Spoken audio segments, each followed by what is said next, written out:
And if we look at his bio, he is very much one of our hard-working directors of the day.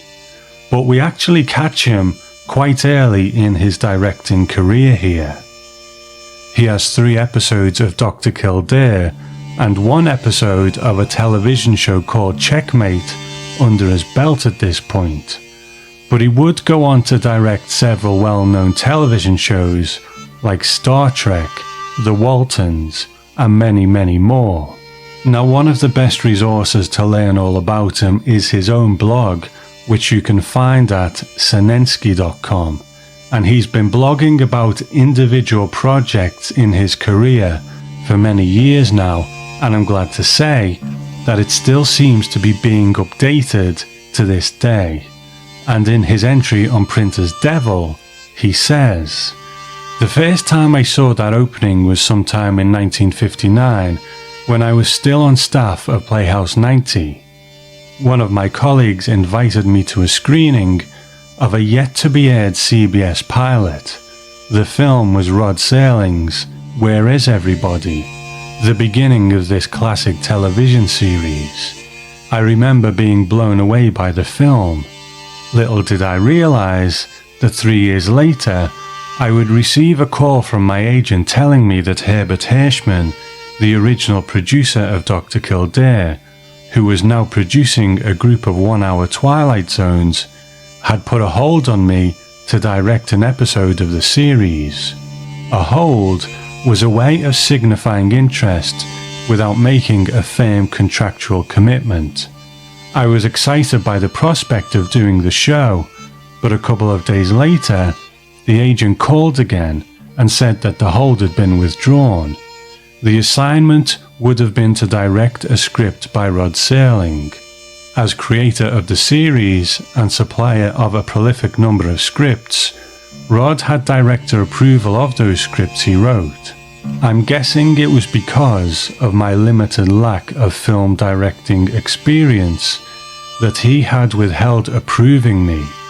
But it was not too much later that Hirschman called again, this time with a firm offer to direct a non-Serling script. I happily accepted. The assignment was a script by Charles Beaumont, Printer's Devil. The Printer's Devil was an apprentice in a printing establishment who performed a number of tasks, such as mixing tubs of ink and fetching type, and notable writers including Ambrose Bierce, Benjamin Franklin, Walt Whitman, and Mark Twain served as Printer's Devils in their youth. Now, the origin of the term is actually quite interesting because it seems to have been lost to time, but there are several possibilities or several kind of legends about where it came from. So I'll read a few of them to you right now. One origin is linked to the fanciful belief among printers that a special devil haunted every print shop, performing mischief such as inverting type, misspelling words, and removing entire lines of completed type, that the apprentice became a substitute source of blame and came to be called the Printer's Devil. But English tradition links the origin of Printer's Devil to the assistant of the first English printer and book publisher, William Caxton, and Caxton's assistant was named Deville, which evolved into Devil over time, as that name was used to describe other printers' apprentices. So while Mr. Smith is probably a bit too skilled to be the apprentice or dog's body that a Printer's Devil usually was, that doesn't really matter when you consider what a great fit this title is for the story. And when Mr. Smith goes into the newspaper office, he is immediately shown to be a master at using the linotype machine. Now, this machine that he's using, I think, is a work of art. It's a feat of engineering, and when you look at how many moving parts there are, you kind of wonder how anyone could ever come up with it at all. Now, in my admittedly brief research into this, what we're seeing here is that a tray is filled with letters called movable type, and this is a form of what they call relief printing, Now, to be honest, I did start to get a bit lost in the terminology, but basically what's happening here is he is lining up these letters to form the newspaper article, and then, using the printer's press, this plate that has been created is covered in ink and pressed against several sheets of newspaper, depending on the print run of the issue that they're printing that day. Benensky seems to think that Burgess Meredith took his inspiration for how to operate the linotype machine from that line that she said in that clip. He writes, "Actors like Burgess Meredith fascinated me with the preparation they brought to their roles. They didn't just memorize their lines.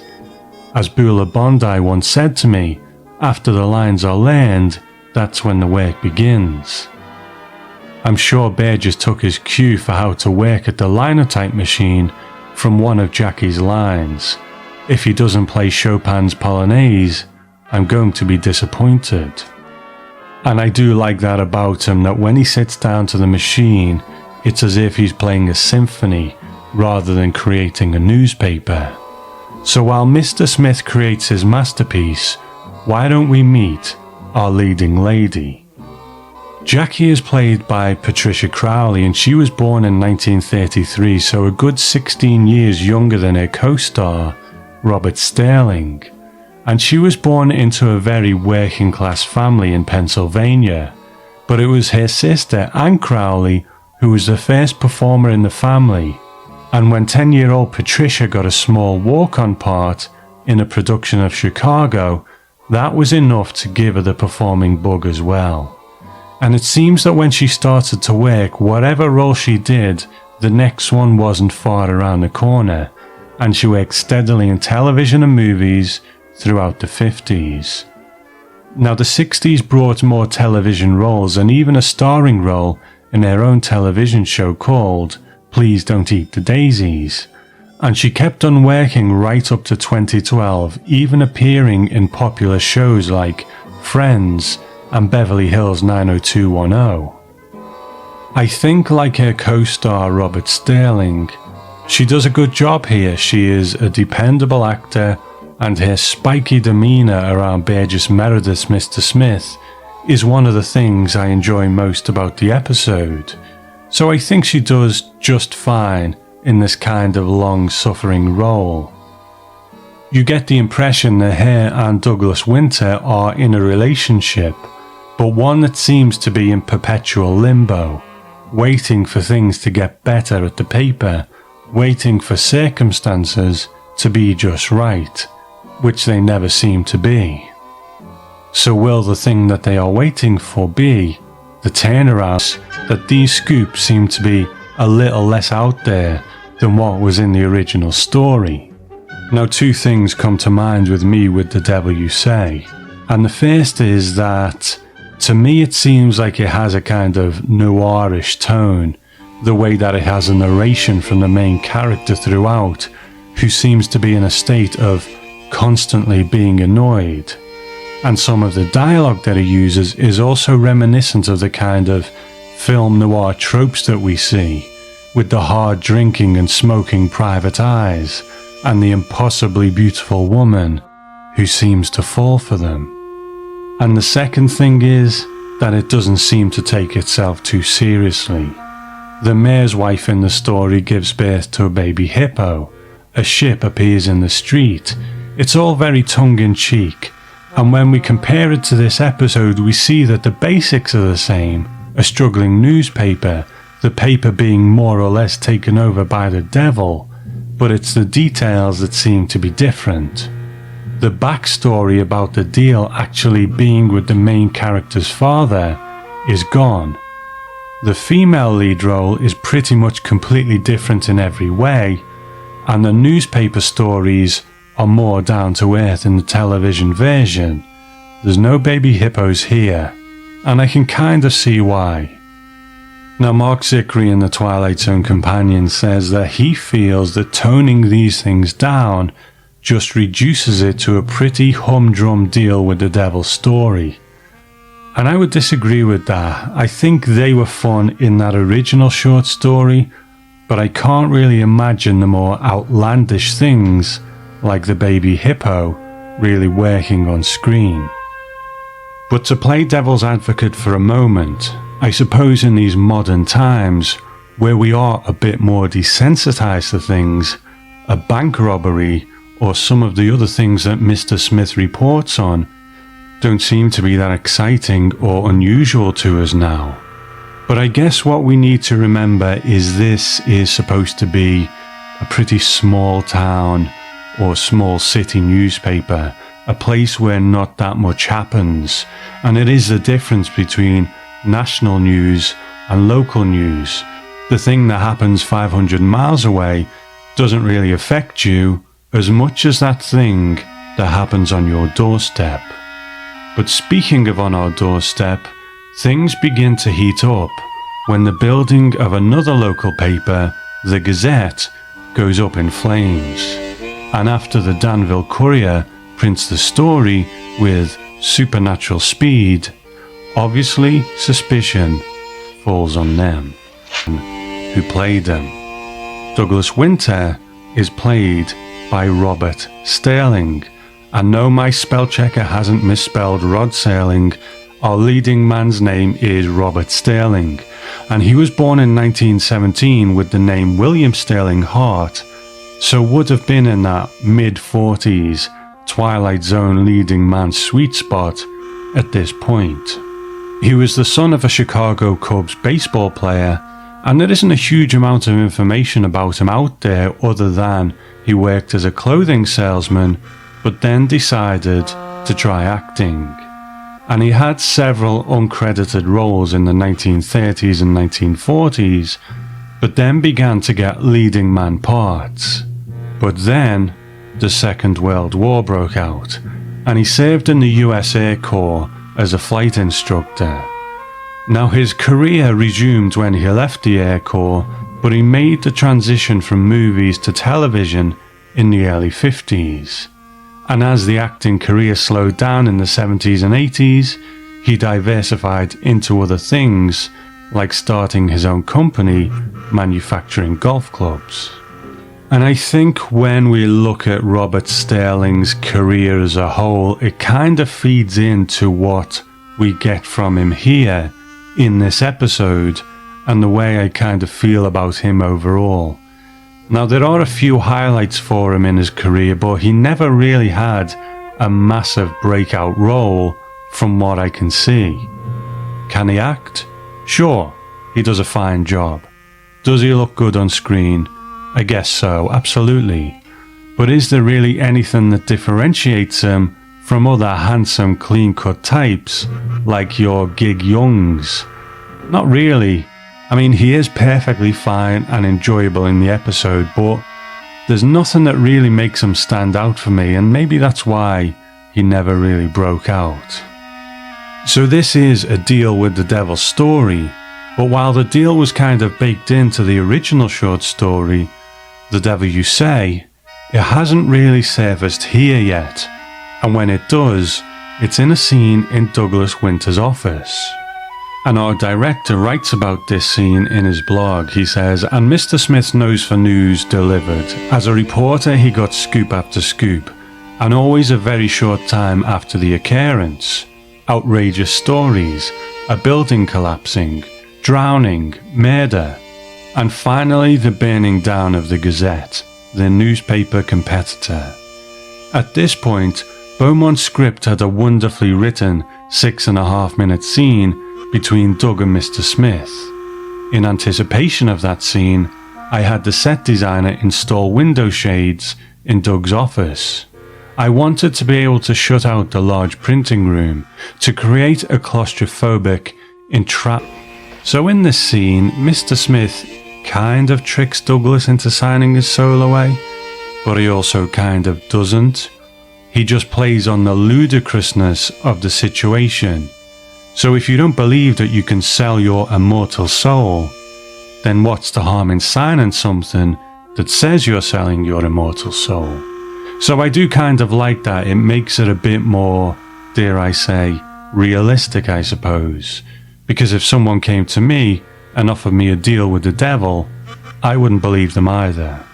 But I think part of the poetry of a deal with the devil's story for me is that these are pacts made by desperate people in desperate situations, or greedy people in greedy situations, and they are usually fully aware of what they're doing, because then it becomes a story of what will we do for immediate gratification or relief, the long-term consequences of which, quite literally, be damned. So that's kind of the point. The devil will get you at your lowest moment or your most hedonistic and greedy moment and try and make a bargain. So will your desires today outweigh your care for tomorrow? You thought you'd get everything for nothing, but that's not how life works. I love that line. The devil is throwing it back in his face, you know? And I guess that's what these stories are all about. So let's meet the man with the crooked cigar yet again. So we're getting to the point now where, while there are still quite a few Twilight Zones ahead of us, there is also a bit of a feeling of slowly winding down as well.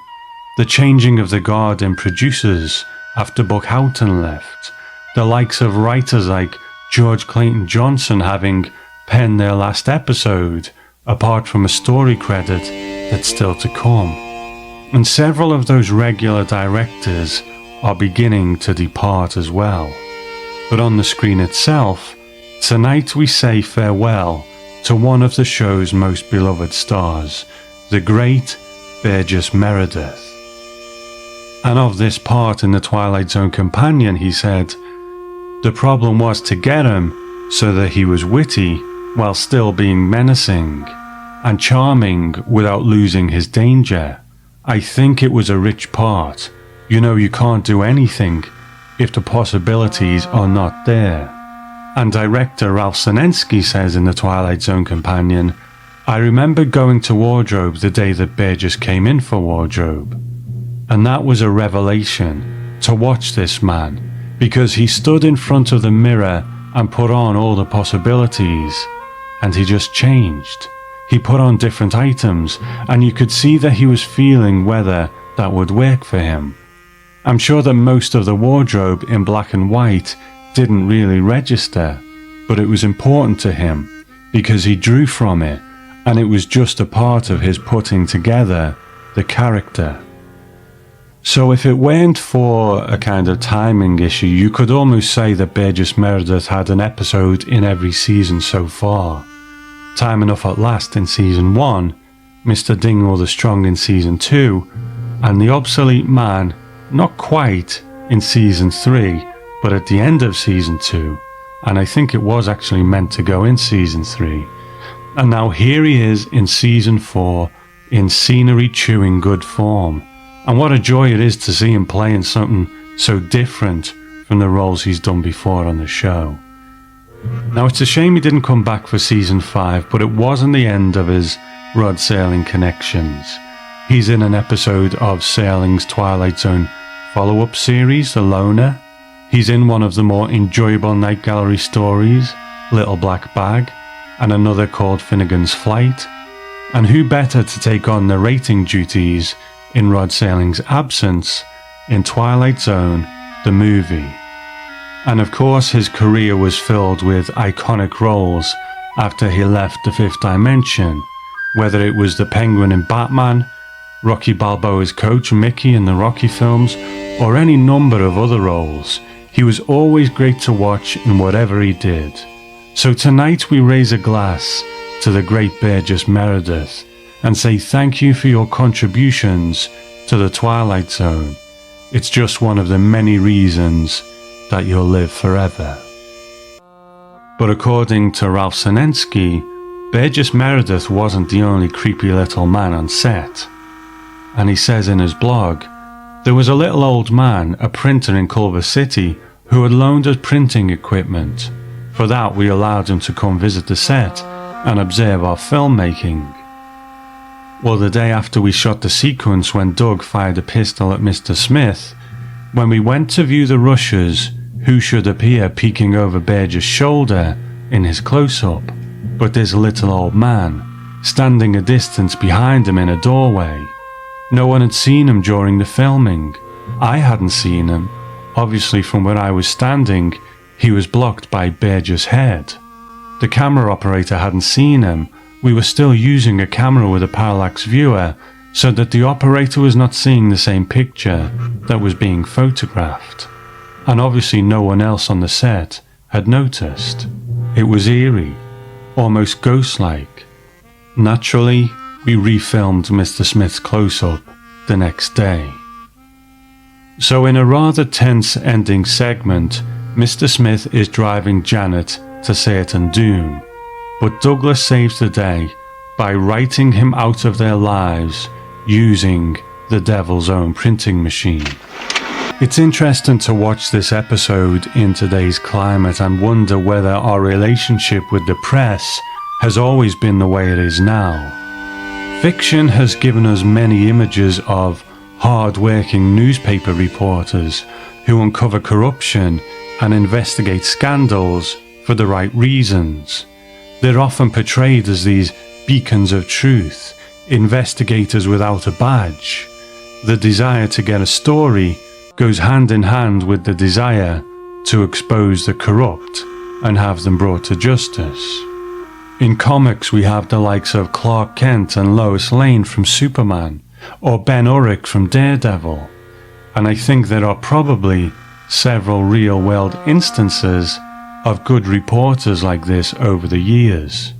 But what seems to dominate our thoughts these days are the bad ones.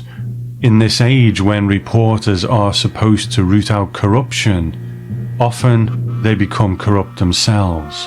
Now, I'm not talking about everyone. I think there are generally good reporters, but I know here in Britain, the British press are notoriously badly behaved.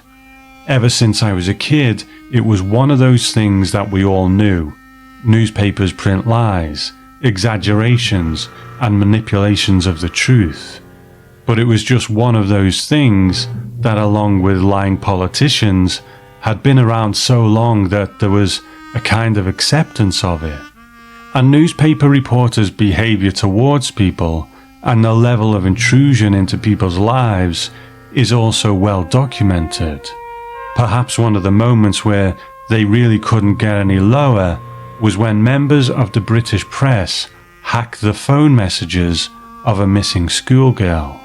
The fact that the messages were being accessed gave the police and their parents hope that she was still alive, and that she was just missing, and that she may come back or be found.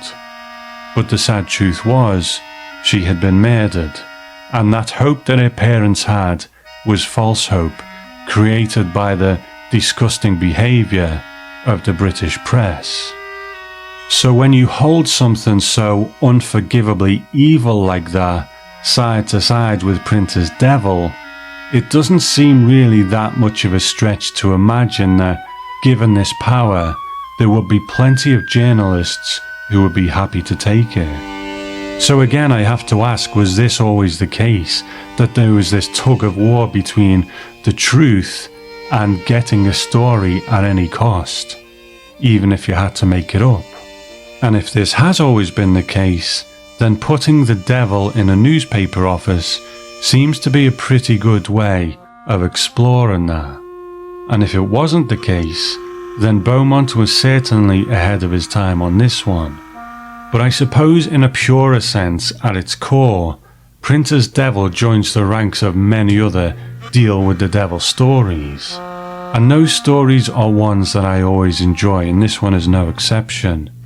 And I think the reason why these deal with the devil stories are so potent is because so many decisions in life we go into with our eyes fully open to the long-term consequences, yet we do them anyway.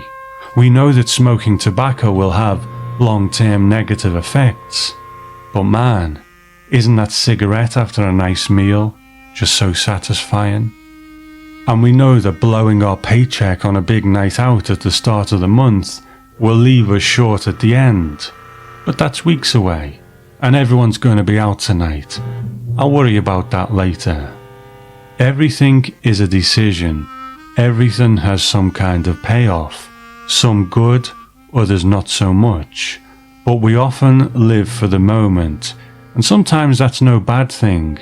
Other times, Twilight Zone episode under our belt. I'm not going to hang around too much before we get to listener feedback because our mailbag is pretty full.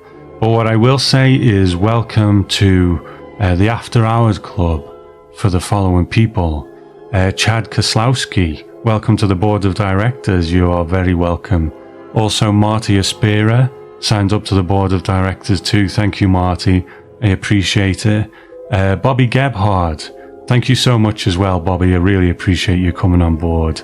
And Keanu Sells also joined the board of directors. Thank you so much for supporting the podcast over at patreon.com/Twilight Zone Podcast in the After Hours Club.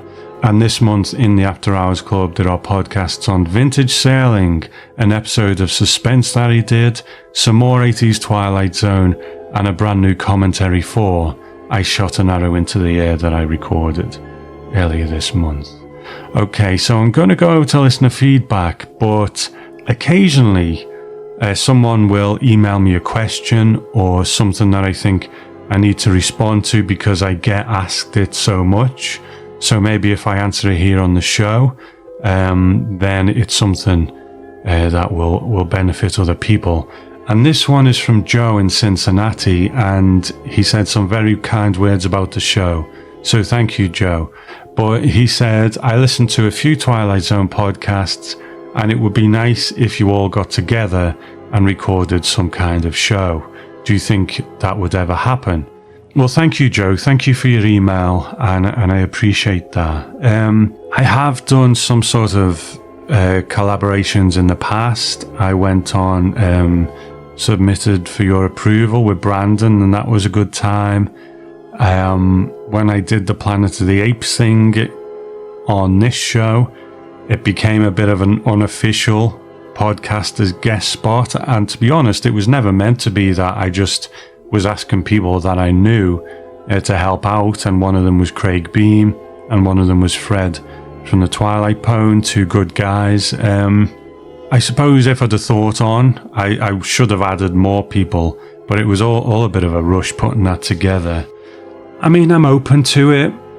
I'm just not really sure what the topic would be or how to go about it. It's a bit of a nightmare sometimes just being in a different time zone, like getting to record with Zach or Brandon or Brandy for various things. You know, we always have to really work around stuff. So it's a bit difficult. And what would it be about? I mean, we could talk about being a Twilight Zone podcaster, but is it just a bit too much inside baseball at that point? You know what I mean? Would that really be interesting to people? I don't know. And if we are talking about the Twilight Zone, is it kind of like, so how about that Twilight Zone then, you know? And I don't know what that would really look like. But I mean, I'm open to it. It's probably not my priority at the moment, because my priority is to really start to keep working through these episodes and start getting them out. You know, the new Twilight Zone held things up a bit this year. I like to think it's getting moving again. Will I be able to do all of season 4 in 2020?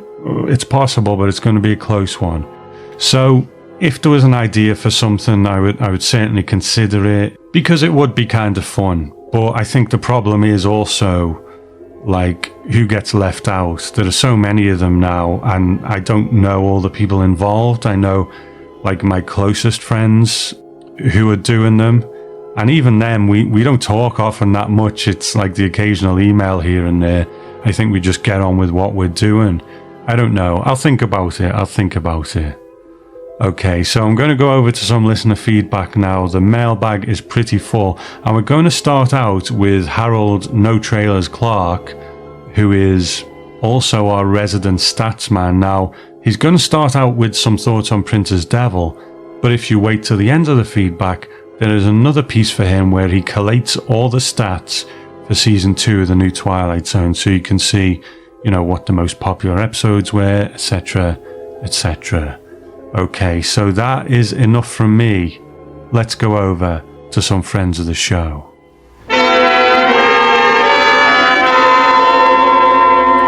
Hey there, Tom. Harold Clark reporting in from Butte, Texas, talking about Printer's Devil. So before I go any further, I think I need to have a little bit of an homage to the Twilight Poem guys and give a little inflation calculation. So they were in debt. They were $4,861 in debt. In today's money, that would be $40,954. The offer that was given for the Courier of $100,000 in 1963, that would equate to $842,473. And finally, the damage to the Gazette, which was estimated at $500,000, $500,000. In today's money, that would be $4,212,369. There you go. The other thing I need to talk about before getting any further in this episode is it's not really a character in the episode, but man, Burgess Meredith's cigar, that thing was fantastic. That's one of the things I remembered about this episode as a kid was that crazy cigar. And who knows, without that cigar, where the world would be today. Because his mannerisms, the way he held it, the way he showed his teeth, the way he talked with it, I mean, come on. We're 3 years removed from 1966 Batman and Burgess Meredith starring as the Penguin. And if he wasn't the Penguin, who knows? But yeah, so I forgot how much I actually liked this episode. It's I guess it's kind of a cliche story. It's another, sell your soul to the devil story. But for me, Burgess Meredith just carries the whole thing. I mean, I think the dialogue is witty and snappy. I did notice though, he did say a couple things that made me raise my eyebrow. Like, he mentioned about the waitress was, something about she's quick for being a large one or a tall one or something. I thought, well, maybe that's lingo for the 60s. And I don't know, kind of creepy with him and the assistant rubbing on her neck and whispering something in her ear. And whoo. So I was like, oh, that's a little creepy. I didn't quite remember that. But, I forgot how the episode ended. So, them using the devil's old machine to rewrite the future, I mean, I guess the devil has things against machines and you can't fool an old bloodhound either. So, yeah, I guess the devil does have some weaknesses. But, as we say, season 4, for a lot of people doesn't get a lot of love, but I think as you dig into it, there are certain episodes that I think are underdeserved, or not underdeserved, but just not thought of as highly as they should be. And I think this is one of them. It doesn't get in the rotation too much, but man, his last performance. For me, just that again, he just knocked it out of the park for me. So kind of a cliche story, but the episode is raised up due to his performance. So anyway, so those are my thoughts, and we'll see what the rest of season 4 has to offer. Talk to you then. Bye.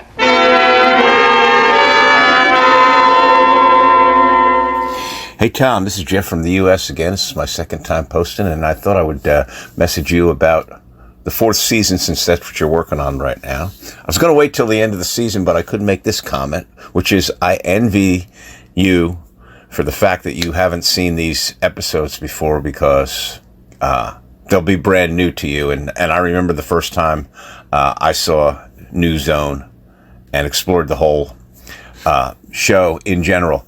As I stated before, last time, I started watching The Zone in the early to mid 70s. I guess around 71, 72, when I was about 12 years old. But I didn't get to see the fourth season episodes until they were on the Sci-Fi Channel in the mid 90s, around 96, 95 or 96 is when the first time I saw them.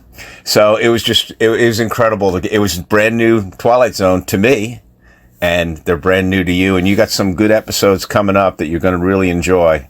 They are padded a little bit, but more Zone is always good Zone for me. So you will enjoy a bunch of the ones coming up. But let me tell you what happened to me, why I never saw them, because they were never in the syndication package. I first started watching Zone. It was on reruns like on Saturday morning, and then I remember one of the only ones I saw in the middle of the night was Stop at Willoughby. And I'll never forget when they shut the back door to that limousine and I saw Willoughby Funeral Home. It was great to see it the very first time you see it. There's nothing like the first time, and you got some first time treasures coming up. But I didn't have my own copies of The Zone until the mid 80s. They started broadcasting it. I lived in the Philadelphia area, and they were broadcasting it over over the syndicated television channel, and I started videotaping them. And they were edited really badly, but at least I had my own copies and I could watch them over. And then the PBS station in the late 80s started broadcasting them on Sunday nights, once a week. But that was the first time I got to see the full uncut episodes and Rod Serling's coming attractions at the end of the episode. So I started videotaping those. And I don't think I have any of my syndicated ones because I videotaped over the ones that I had already gotten. But they still didn't do the fourth season episodes. And I never did buy the video cassettes that were offered by Columbia House. But I did get mailings all the time because I was a subscriber to the Twilight Zone magazine, of which I have every copy. So if you need any articles that were in there, I can photocopy them and send them to you. But anyway, I would get these mailings in the mail advertising the Columbia House sets, but I never purchased them. But I did cut the pictures out and use them for the covers of my boxes of my video cassettes, which I still have. I'll probably never watch them again, but they're on my shelf here. And they still did not broadcast the 1 hour episodes. So I had almost every Zone on video cassette, but I didn't have the 1 hour episodes. And finally, the Sci-Fi Channel. And I remember when they went on to the Sci-Fi Channel, it was a big deal. They finally got the Twilight Zone, and I was wondering, are they going to show the fourth season episodes? And voila, there they were. And I'll never forget the first time I got to see these shows. And of course, I added them to my videotape collection. And I've subsequently bought the DVDs and the Blu-rays, which are fantastic. But I didn't get to see the fourth season Zones until the late 90s. And like I said, I envy the fact that you have some really good ones to come up that you haven't seen yet. As far as the ones that you've done already, let me look at my list here. Okay, fourth season. Sorry. In His Image, excellent. 30 Fathom Grave, that one is very padded. It would have been a great half hour. Mute was a little strange, but I enjoyed it. It was kind of a mini movie. That kind of had more of a cinematic quality for me.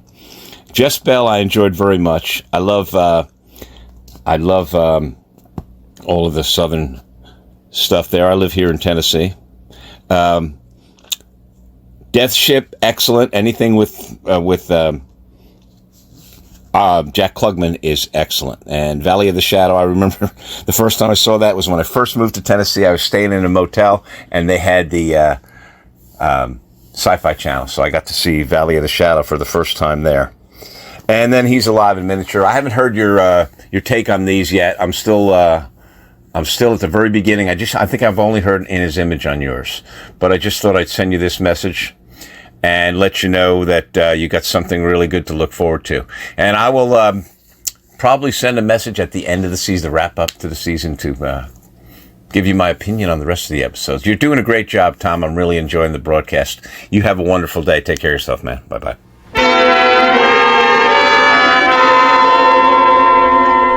Hi, Tom. This is Steve, your fan from San Francisco. I'd like to help you get back in the groove of classic, genuine, heirloom, antique episodes of Twilight Zone. Let's start with something that confused me about Mute. You'll recall that in order to develop their children's telepathic abilities, the parents didn't allow them to be exposed to any normal communication. Apparently, normal communication interferes with telepathic communication. However, all the parents and the school teacher could communicate telepathically and normally. If the adults can do both, why can't the children do both? Adding to the confusion, at the end of the episode, when Ilsa speaks for the first time, she instantly loses her ability to communicate telepathically. But again, the adults are still able to communicate both ways. What's up with that? Moving on to Jezebel, I'll disagree with Tom about the witch, Granny Hart.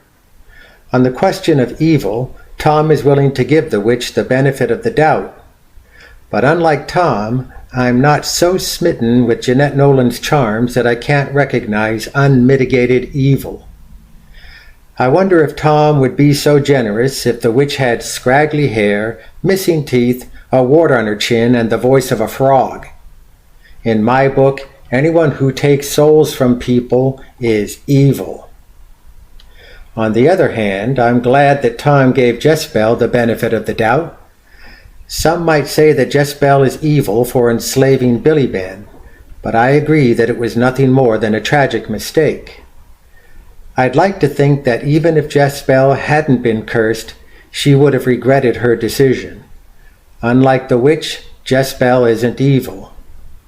Also, let's not forget that the promises Billy Ben made to Jezebel were his way of enslaving her.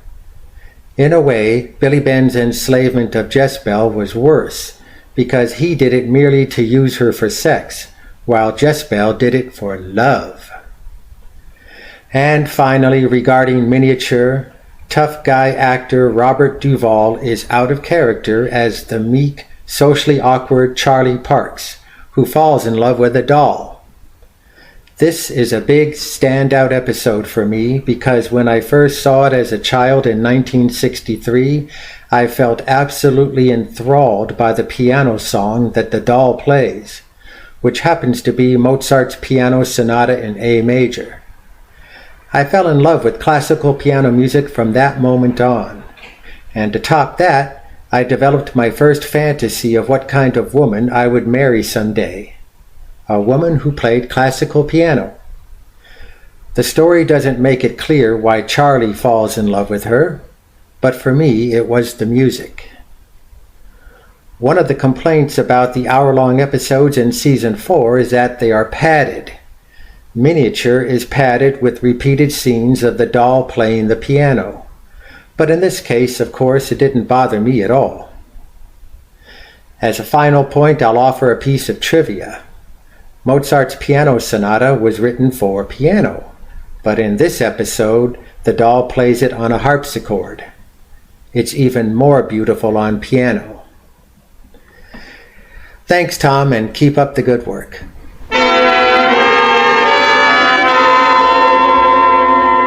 Hey, Tom and listeners, Zach Moore here with my thoughts on the 7th, 8th, and 9th episodes of the Twilight Zone's 4th season. Now that we're past the second season of the new Twilight Zone, I think I'll be caught up now and should be sending these in episode by episode instead of 3 at a time as I've been doing.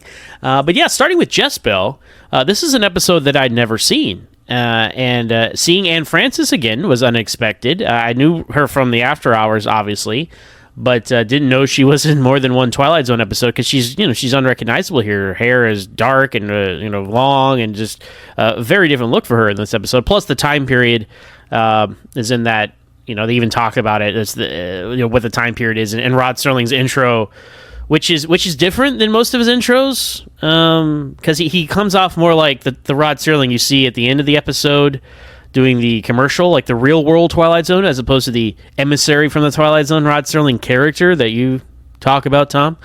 And then to that point, he has no end narration, and then we just have this folk song that goes throughout the episode. which it took me, I think, a couple of act breaks to figure out, they're going to keep playing this song. I was like, who's playing this music right now? I don't see anyone on screen, but I understood what they were going for with it eventually. This episode, I liked it more than I thought I would, honestly. And, I think my favorite character was the witch. She had a lot of interesting energy for an older woman, and you even mentioned some of that in the podcast you did, Tom. So, a memorable side character. And, this episode would have worked a lot better if Jezebel didn't turn into a leopard. I mean, a leopard is an odd choice, especially, I don't know, in that time period, in that part of the world. Like, yeah, I mean, you could have had a really effective, creepy kind of horror movie here if she was like, I don't know, like a real werewolf, and you didn't even really need to see the werewolf. Right? There are ways they could have done this, which I think would have worked really well. And also, the episode just kind of ends. It feels like it should have ended when he killed Jezebel, right, as the leopard. But then it keeps going, and it's like a year later, and so I don't know. I understand the behind the scenes stuff that you guys discussed, or that you discussed, Tom, when it came to making this episode, that probably contributed to it being the way it was. But there was some good stuff in here, and I think that had they had more time to kind of iron it out and think it through, and just picked a different kind of animal for Jezebel to turn into. I mean, she eventually turns into like a rat and a spider and stuff like that. But just it went an odd way, and then especially with no Rod Serling outro, and then what are we to assume happened to Jezebel, right? Because we saw a shooting star and you kill a witch, but I mean, is she like damned for all time now because she sold her soul? I mean, that's kind of some dark implications there. But anyway, that's Jezebel. Had never seen it and liked it a lot more than I thought I might after the introduction of, like, here we are in the old hill country town era. So anyway, moving on to Miniature. Now, this is an episode that I heard a lot about, starring Robert Duvall. I'd never seen it either. And this one is completely on his performance of his character. It's unsettling, but in a good way, because his character of Charlie, he's an awkward guy, right? He tries to fit in. The world wants him to do this. His mom wants him to do that, and it has a lot of those real world uncomfortable interpersonal relationships that surprisingly a few episodes of the original Twilight Zone have, and that just adds to the depth of it. I think about episodes like A Long Distance Call and stuff like that, where it's like, wow, this is awkward. I can relate to this through your own experiences or people in the real world, like these awkward family dynamics, and you feel sorry for the guy, but then you understand kind of why he retreats into the simpler world, as you talked about on the podcast, because he's just out of step with the real world. But it is one of those like 16 millimeter shrine endings where you get your escape into the Twilight Zone, but is that good? I don't know. Like, it's like in an episode like A World of Difference, I think we can all agree that the escape of that character and what was reality in that episode, right? That's a discussion you could have, because that's one of my favorite episodes. But I think everybody can agree, like, oh, that was a good escape, right? And then these are, 16 millimeter shine and Miniature here. They're presented as good escapes, but then you're like, that's what you exist inside a dollhouse. You exist inside a movie reel, right? I mean, are we to celebrate this? But I don't know. Like, there's a lot of ambiguity here in the episode, and I don't know. I really did enjoy it. It's unsettling, but it knows it is supposed to be. So yeah, it's a dollhouse, and it's reprojection and all that stuff. But the production values are what they are. But I think you really, you get what they're trying to go for here, I think.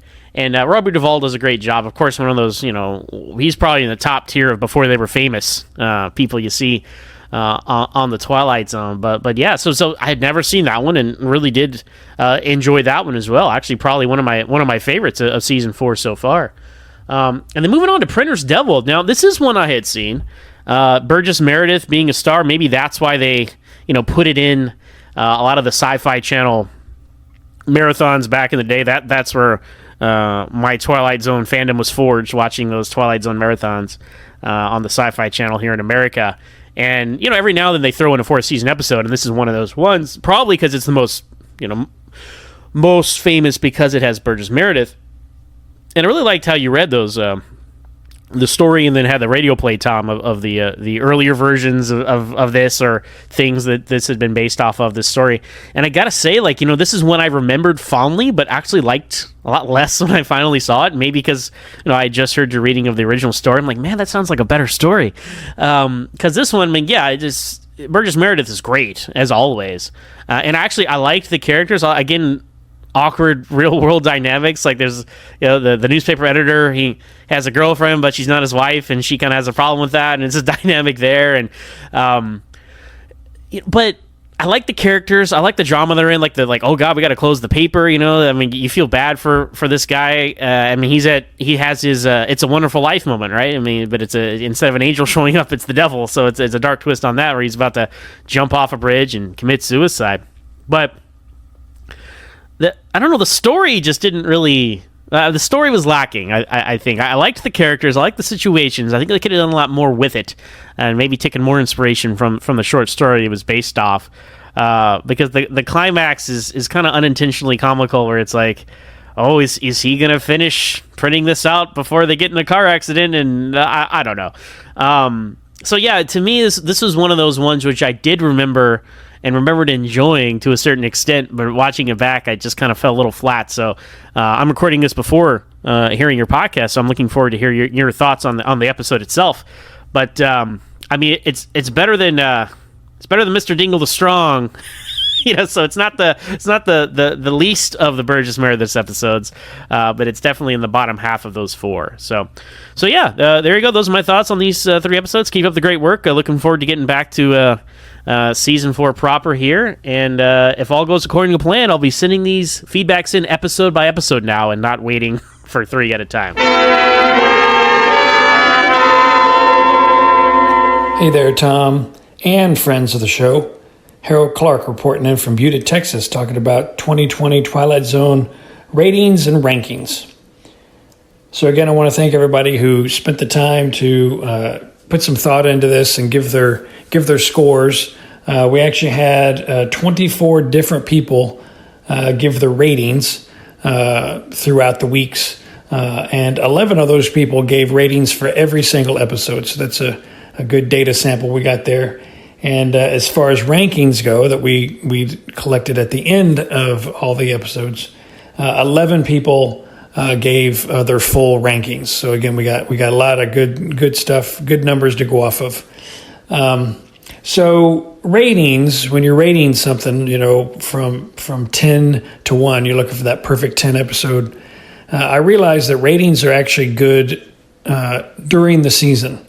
It gives you something to, some metric to go off of. You can say, well, I like that episode. I gave that a 7, but this episode I liked a lot better. So I guess I'll give this an 8.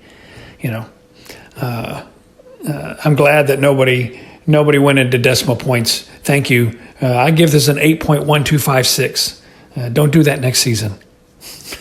Anyway, but so I think ratings help out during the season. However, at the end of the season, rankings are helpful, because now you can maybe revisit the episodes, but you can also take those episodes that have the same exact score, such as, hey, I thought 4 episodes this season were a perfect 10. Now you got to rank them. So which of those 4 is best to the best? Which unfortunately means that for that person, a perfect 10 episode falls all the way down to number 4. So that brings me to another point. Ratings and rankings, they're not perfect. This is just to have a little fun, a little bit of food for thought. One of the things I realized during this second season is, we all bring our personal experiences to the show.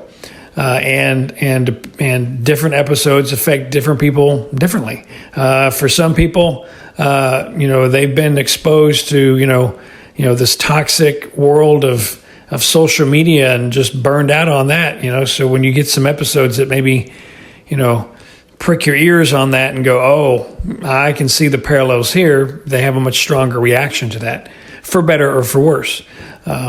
For other people, you have episodes that maybe bring back experiences from their youth. And again, for better or for worse, they think, oh, I can totally relate to this, or nah, that's not how it was when I was young.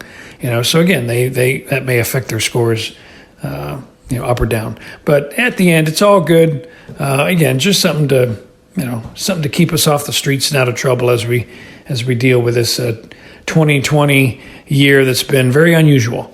So anyway, so let's get into the ratings.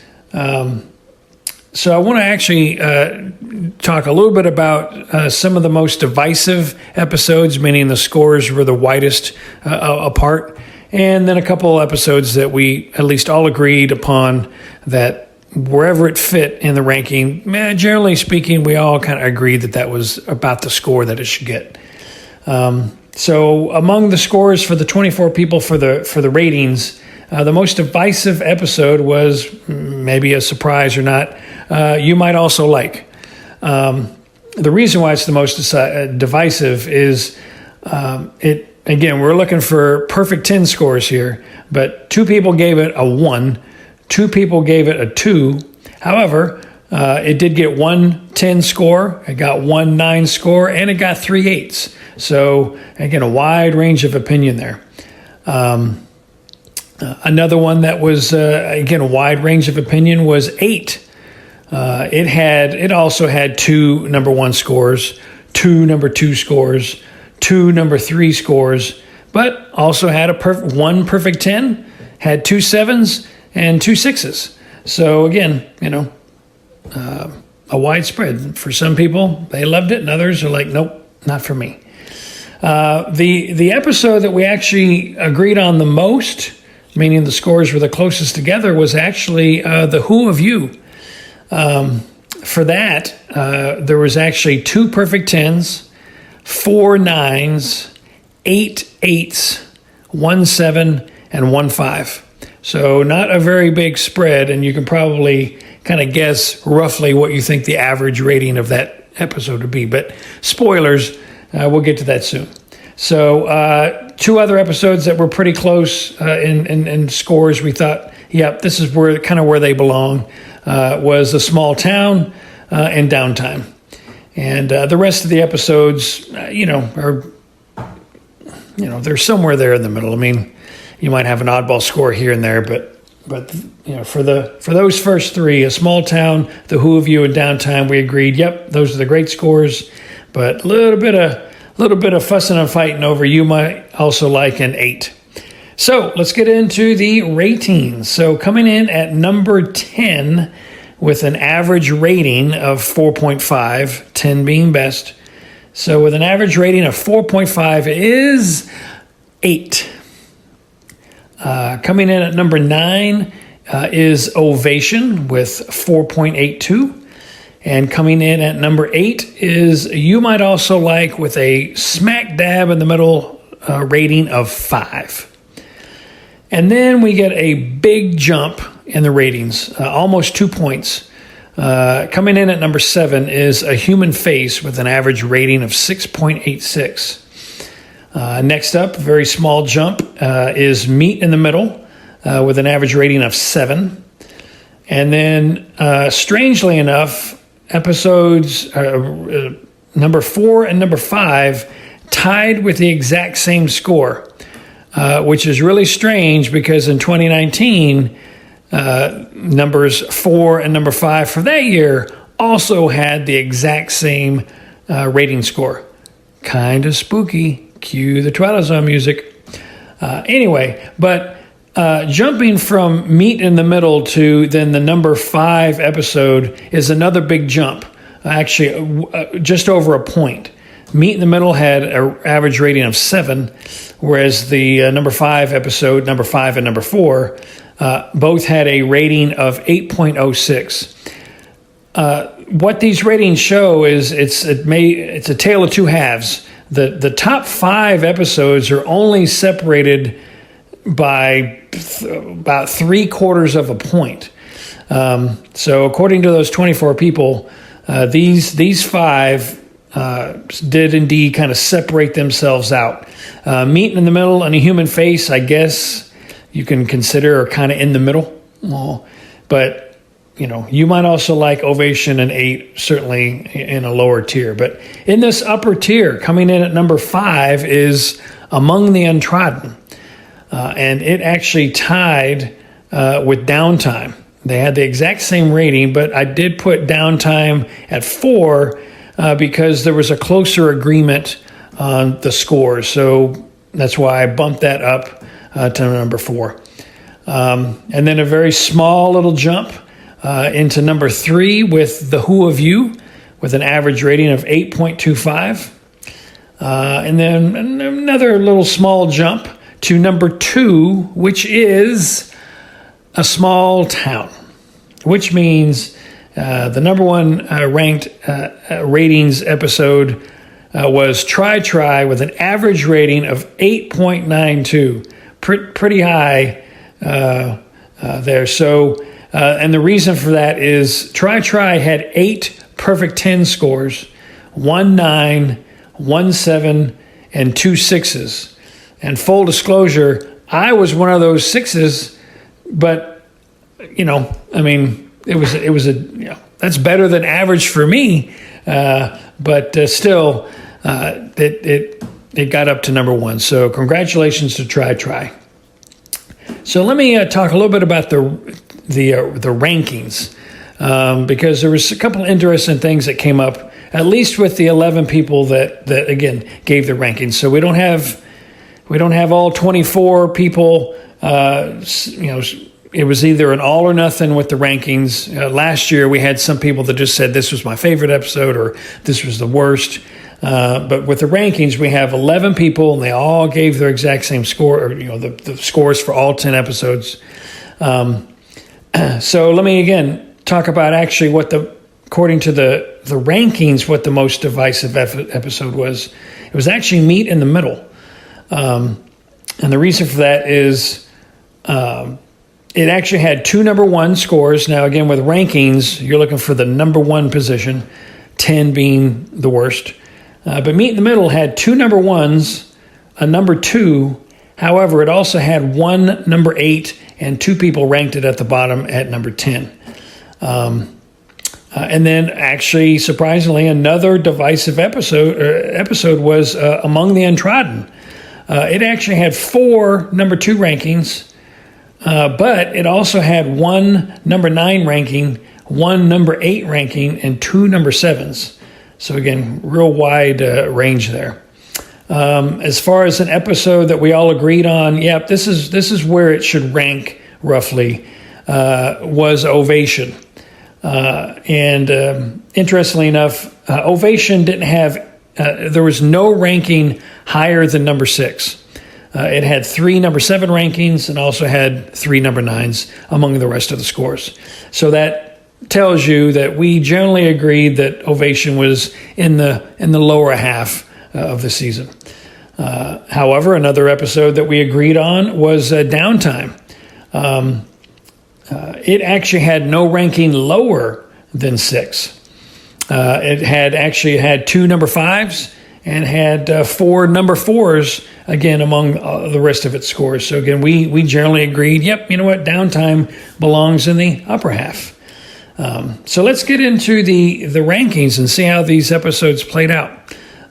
Coming in at number 10, according to the rankings, is actually with an average ranking of 8.27, is actually You Might Also Like. You Might Also Like had 1 number 1 ranking, so somebody said this was the best. However, 4 people gave it a number 8, 2 people gave it a number 9, and 4 people gave it a number 10.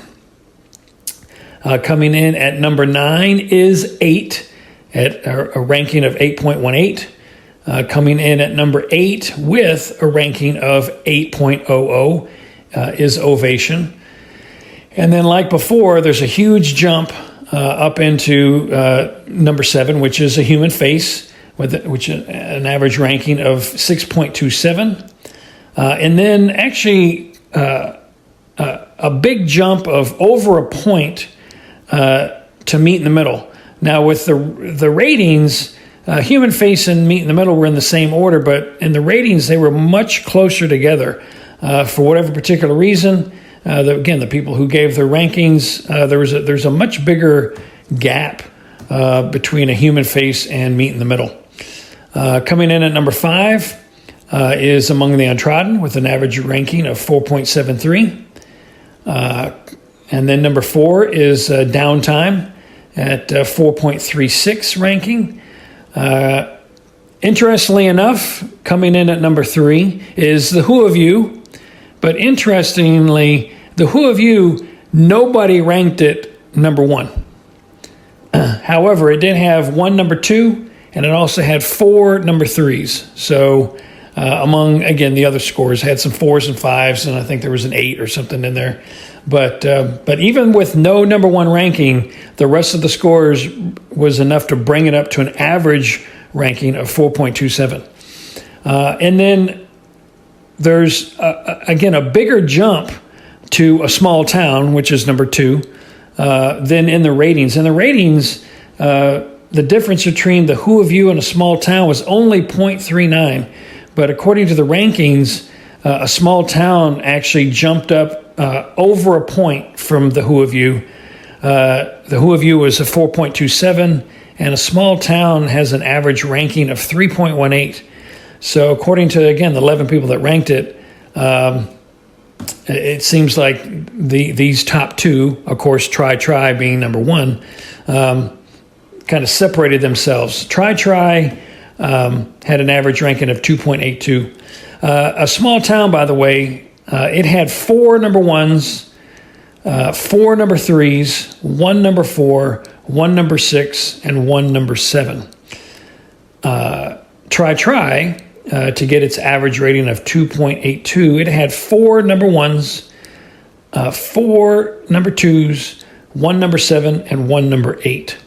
So the top 7 episodes were all in the exact same order, but a little bit of movement down there at the bottom with Ovation 8 and You Might Also Like. But yeah, so there you go.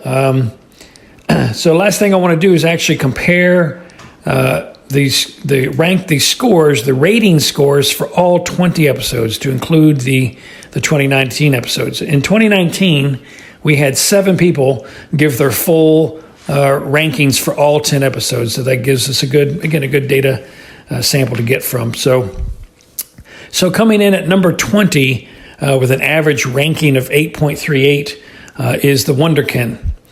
And then you have You Might Also Like, 8. And then Ovation and Not All Men are tied with an average ranking of 8.0. And then you have a big jump of well over a point from 8 to 6.71 for the number 15 entry, which is Point of Origin.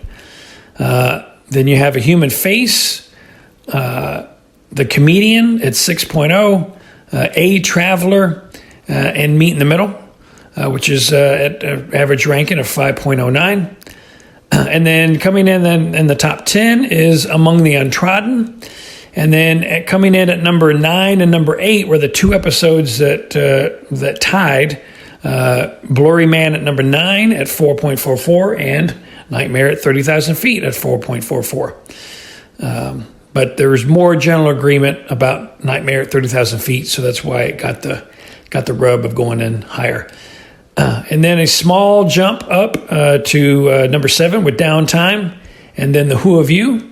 And then we have another jump into the top 5 of a little over 3/4 of a point at an average ranking of 3.5 for Replay.